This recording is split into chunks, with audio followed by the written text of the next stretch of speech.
Когда вам нужны деньги, они нужны вам именно сейчас. В отличие от других сервисов, Займер.ру – это робот онлайн-займов. Он работает без участия человека. Как только вам понадобятся деньги, заполните заявку онлайн, и нужная сумма моментально будет отправлена вам на карту. Займер.ру – лучший способ быстро занять деньги.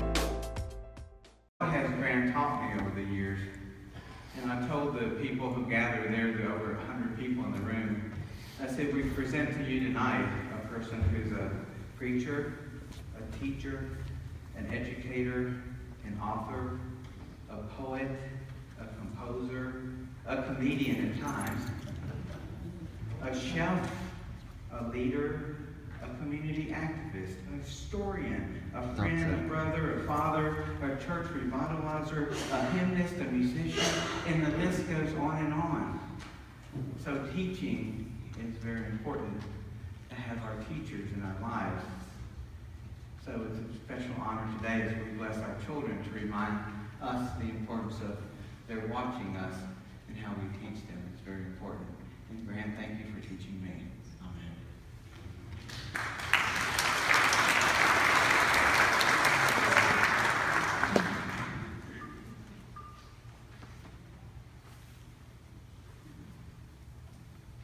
The first reading this morning is from the book of Isaiah. Listen, all of you, even you in distant lands and far-off islands. Even before I was born, the Eternal chose me and gave me a name, making my words as sharp as a sword, and hiding me in the shadow of the divine hand. I'm like a polished arrow hidden in the quiver of the Almighty. The All-Knowing One said to me, "You are my servant, Israel. In and through you will I be honored."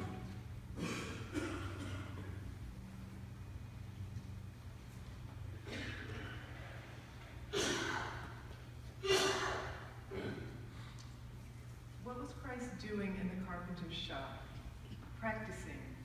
Though perfect, we read that he learned obedience. He increased in wisdom and in favor with God and man.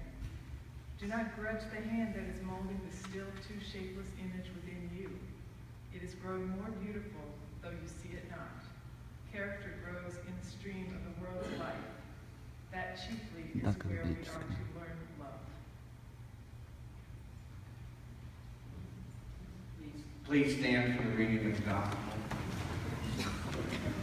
The reading this morning comes from Luke chapter 2, verses 41 through 52.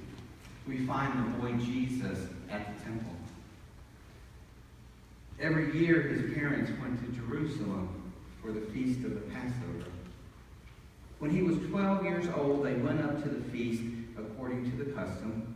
And after the feast was over, while his parents were returning home, the boy Jesus stood behind in Jerusalem.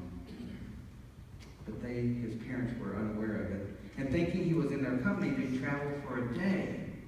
Then they began looking for him and among their relatives and their friends. And when they did not find him, they went back to Jerusalem to look for him. After 3 days, they found him in the temple courts, sitting among the teachers, listening to them and asking them questions. Everyone who heard him was amazed at his understanding and at his answers.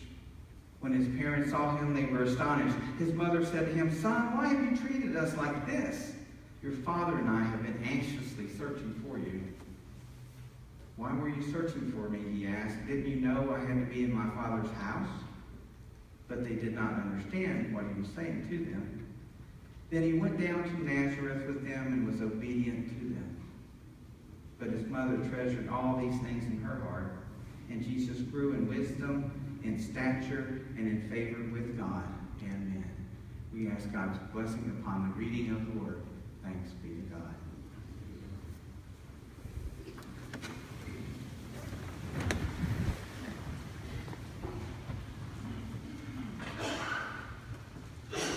Just about 26 years ago, this coming Easter, I was a guest at another church, the former home of our guest speaker today.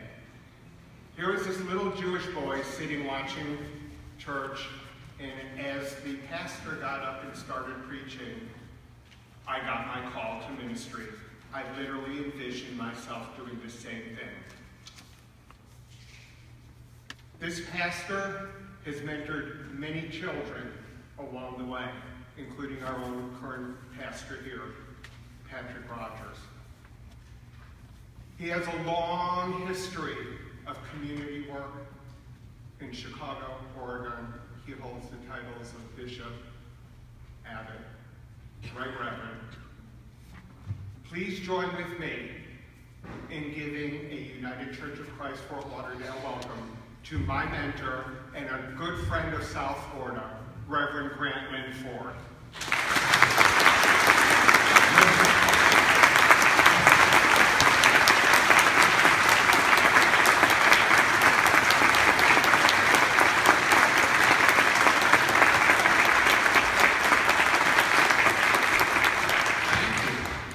Don't let me stop you, but thank you.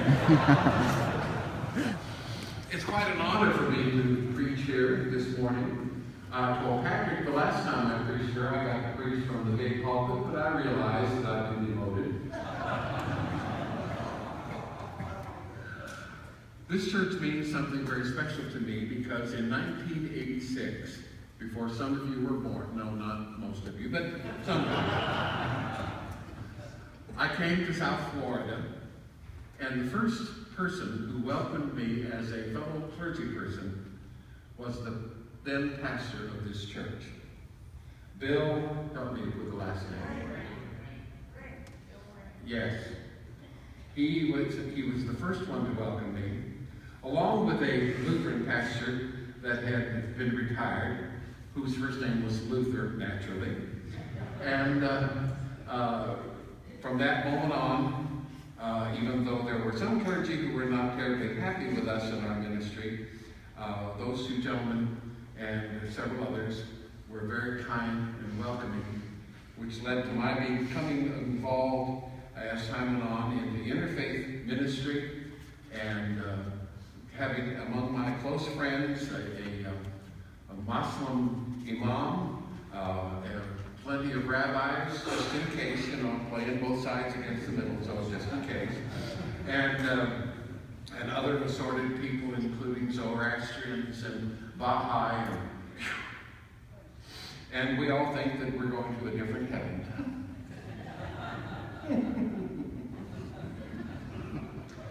Well, I could say so many nice things about Patrick, but he didn't pay me, so.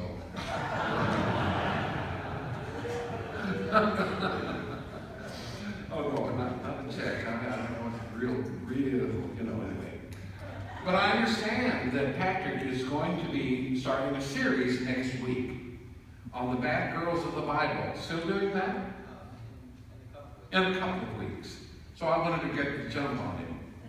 And so I wanted to talk about the original bad boy of the Bible. It's another after Christmas story about a kid that at first just makes you want to. You see, up to this point, the Christmas story has been all sweetness and light. We've had a baby born amid slowing cattle and bleeding